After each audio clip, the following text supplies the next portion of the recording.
Bismillahirrahmanirrahim. Assalamualaikum warahmatullahi wabarakatuh. Kembali lagi di channel Pemuda Ngeyel. Bagaimana sahabat ngeyel semua kabarnya? Semoga baik-baik saja tentunya. Kali ini saya dapat user Realme C2. Sebenarnya saya juga sudah pernah buat video tentang Realme C2. Kebetulan ini kasusnya juga sama. Jadi HP ini kasusnya touchscreen-nya nggak bisa berfungsi di bagian tengah situ. Jadi ini touchscreen-nya nggak bisa berfungsi, tapi kondisi kacanya itu masih bagus ya.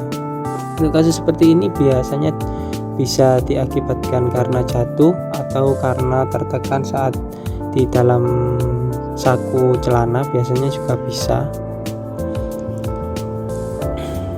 Jadi ini saya berusaha untuk mencoba mengecek bagian mana saja yang sekiranya sudah tidak berfungsi.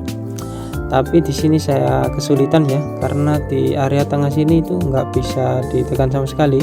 Sedangkan untuk pengecekan touchscreen itu membutuhkan angka yang di sini ya, ini di sini, dan ini nggak bisa ditekan sama sekali. Ya sudah, nggak apa-apa, ini nanti langsung saja kita ganti saja untuk touchscreen-nya. Kebetulan ini saya juga sudah menyiapkan touchscreen-nya. Saya beli di online shop yang sudah include dengan lem OCA-nya atau sudah terpasang lem OK kering tentunya. Dan ya langsung saja kita bongkar dulu HP-nya.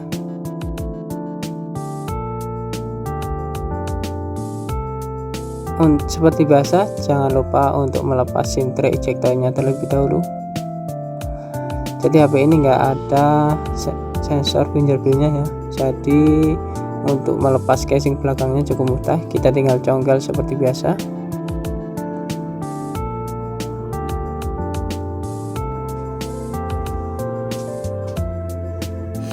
Jadi HP ini masih kondisi segel atau masih biasanya bisa dikatakan masih perawan. Jadi belum pernah diservis sama sekali. Setelah kita buka semua dari mesin, baterai, setelah itu kita buka LCD-nya. Untuk pembukaan LCD-nya biasa saya pakai blower. Untuk setelan panasnya di sekitar 120-an, dan anginnya di 2,5 atau 3, itu sudah cukup kalau menurut saya. Dan alat bantunya yang lain biasanya saya pakai mika dan pencongkel besi tipis seperti ini. Setelah itu baru kita buka LCD-nya. Kita buka perlahan-lahan. Kuncinya hanya ada di kesabaran ya, kesabaran kita. Setelah kita bisa mencongkelnya sedikit saja, lalu kita masukkan mika yang tipis, baru kita congkel perlahan-lahan seperti di video ini. Kita harus benar-benar hati-hati ya, karena ini LCD-nya masih bagus, dan memang tujuan kita nggak mengganti LCD, kita hanya akan mengganti bagian kacanya atau touchscreen-nya saja.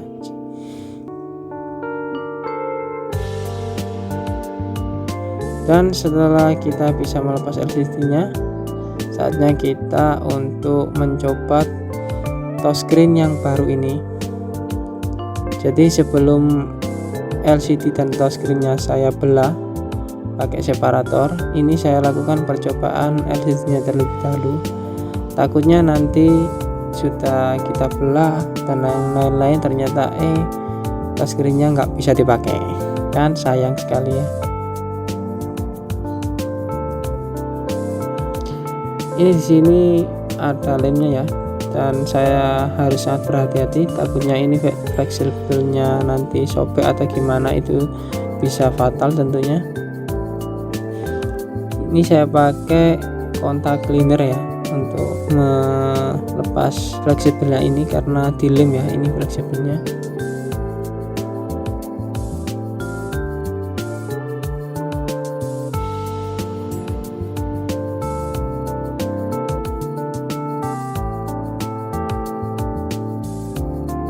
Setelah itu kita lepas dulu untuk fleksibel dari touchscreen-nya. Jadi fleksibelnya ini di solder seperti ini. Kita beri sedikit flux, setelah itu kita panasin pakai solder.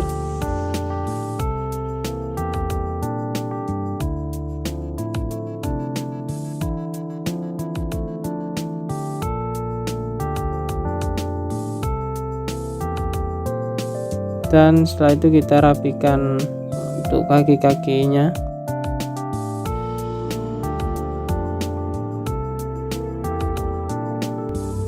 Dan kita coba untuk fleksibel yang baru, kita solderkan terlebih dahulu, kita coba sudah bisa atau tidak.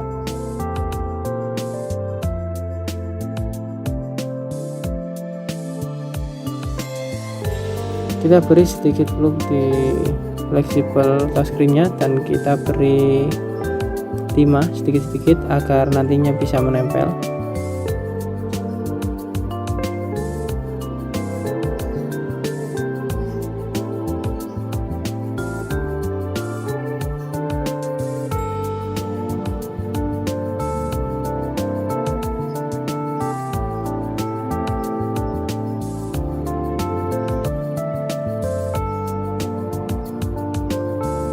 Kita solder satu persatu dengan rapi tentunya, dan setelah semuanya bisa nempel, saatnya kita coba fungsi-fungsi dari touchscreen-nya.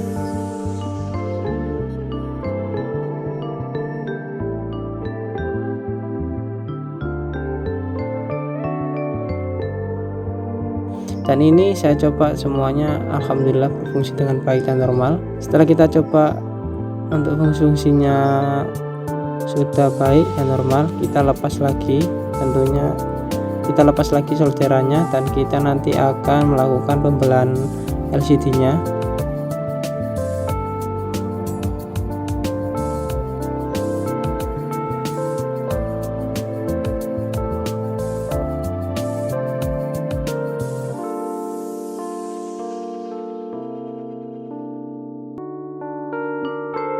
Nah, ini jadi langsung saja kita masuk di tahap pembelahan LCD.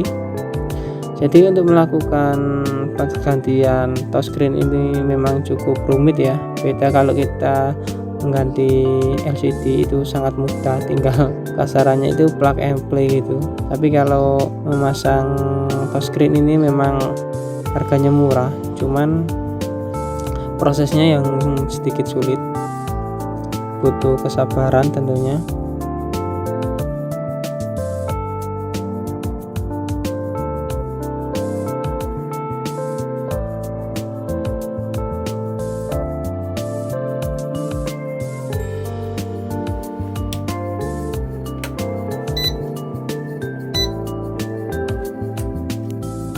Untuk panasnya ini saya setting di 70 derajat.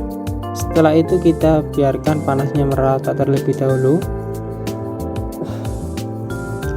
Setelah kita pastikan panas sudah merata, baru kita letakkan LCD-nya di separator.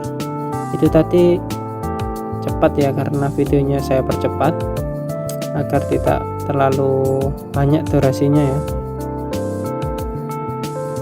Setelah itu baru kita tempelkan LCD-nya di separator. Itu pun jangan langsung kita belah ya, kita tunggu sebentar, jangan terlalu lama, jangan terlalu cepat juga.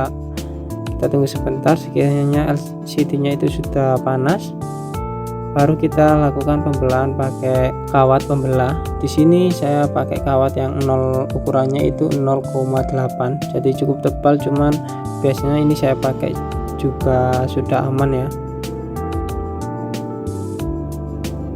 Tapi kalau teman-teman misalkan membelah LCD yang kacanya itu pecah, pakai kawat yang sedikit besar seperti punya saya ini, biasanya itu nanti ada bekas tompel seperti itu. Tapi nanti tompelnya itu pun juga bisa hilang kalau kita masukkan ke bubble remover. Jadi ini karena sudah panasnya sudah merata, langsung saja saya belah pakai kawat pembelah LCD-nya ini. Kita geser perlahan-lahan.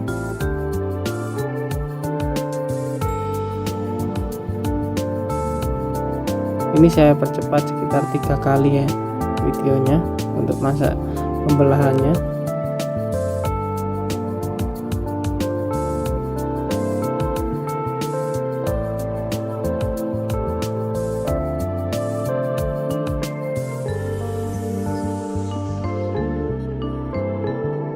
itu kita angkat dan alhamdulillah ya, hasilnya bagus dan memuaskan tentunya. Setelah itu kita buang semua sisa-sisa lemnya ini. Biasanya saya cukup seperti ini, saya gulung pakai tangan saja.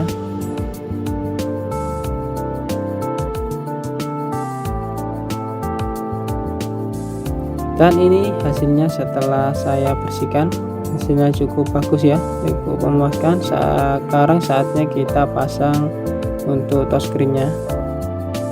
Untuk pembersihan dari LCD-nya tadi itu, dari bekas-bekas lem, sisa-sisanya itu yang tinggal sedikit, saya pakai kontak cleaner yang saya pakai tadi di awal.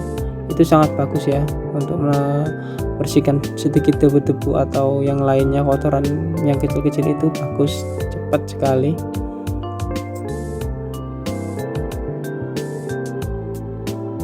Setelah itu kita tempelkan LCD-nya seperti ini. Saya tempelkan di bagian atas ya, karena di bagian bawahnya ada fleksibelnya. Jadi saya tempelkan sedikit di bagian atas. Setelah saya pastikan nempel,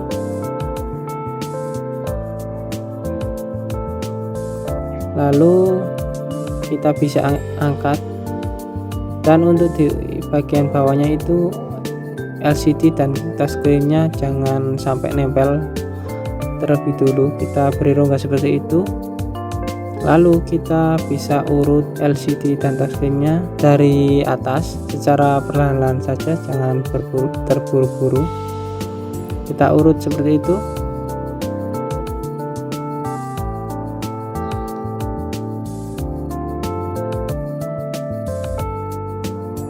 Dan ini videonya saya percepat saja. Setelah sampai tengah, untuk bagian bawahnya tadi bisa kita lepas, nggak apa-apa. Dan kita pasang untuk fleksibel touchscreen-nya.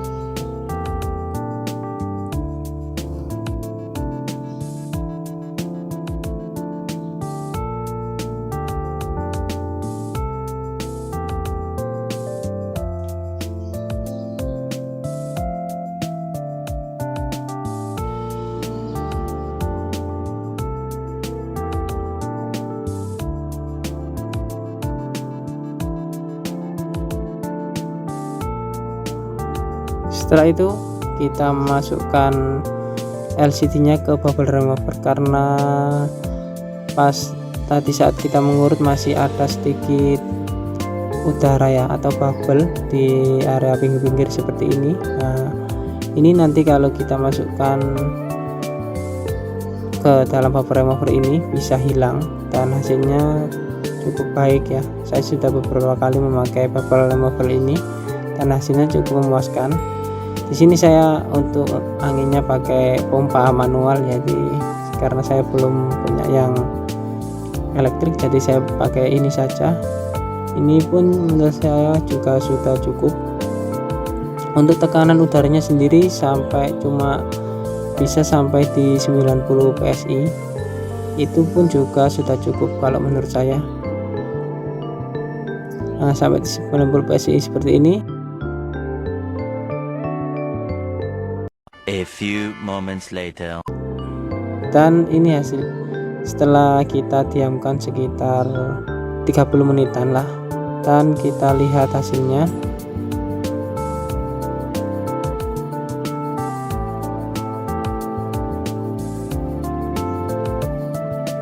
Ini hasilnya, alhamdulillah bagus ya. Saya rasa ini sudah sangat-sangat bagus. Bubble-bubble tadi yang ada di area sini itu hilang, dan ini kotoran ya, bukan bubble. Setelah itu kita masukkan ke lampu UV ya. Tujuan untuk kita masukkan ke lampu UV ini agar lem yang tadinya mungkin masih panas itu bisa cepat kering dan bubble-bubblenya tadi tidak kembali lagi.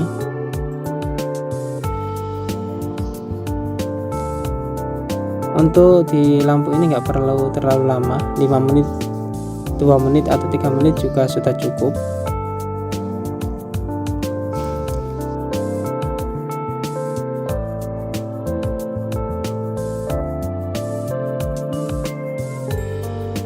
Kita bisa lihat sendiri hasilnya, nampak seperti baru lagi. Oke, langsung saja kita coba LCD nya.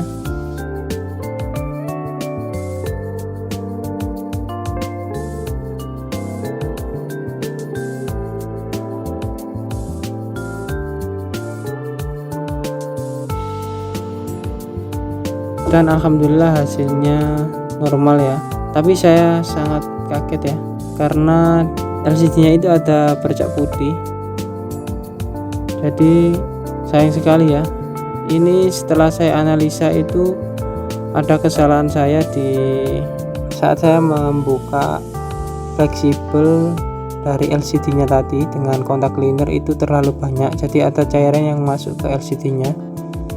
Ini kesalahan yang sangat fatal ya tentunya, tapi kesalahan ini semoga bisa bermanfaat buat saya dan teman-teman agar nantinya kesalahan seperti ini tidak terulang kembali ya, tentunya bisa kita buat pengalaman. Jadi ya inilah dia bercak putihnya, tapi kalau misalkan wallpaper itu nggak kelihatan, tapi kalau warna blank putih seperti ini itu bisa kelihatan kalau LCD nya itu ada bercak putih seperti ini. Jadi ini saya perlihatkan untuk kesalahan saya tadi. Nah, jadi inilah dia kesalahan saya. Nah, ini saya saat memberi cairan kontak cleaner ke fleksibel ini itu terlalu banyak ya. Jadi cairannya itu masuk ke LCD nya. Nah, ini itu terlalu banyak. Jadi mungkin teman-teman kalau ingin melepas LCD nya itu, kalau memberi cairan itu jangan terlalu banyak. Jadi ya mungkin untuk video kali ini sampai di sini dulu. Semoga video ini bisa bermanfaat tentunya, dan saya juga pun sudah konfirmasi ke pemiliknya juga nggak apa-apa. Assalamualaikum warahmatullahi wabarakatuh.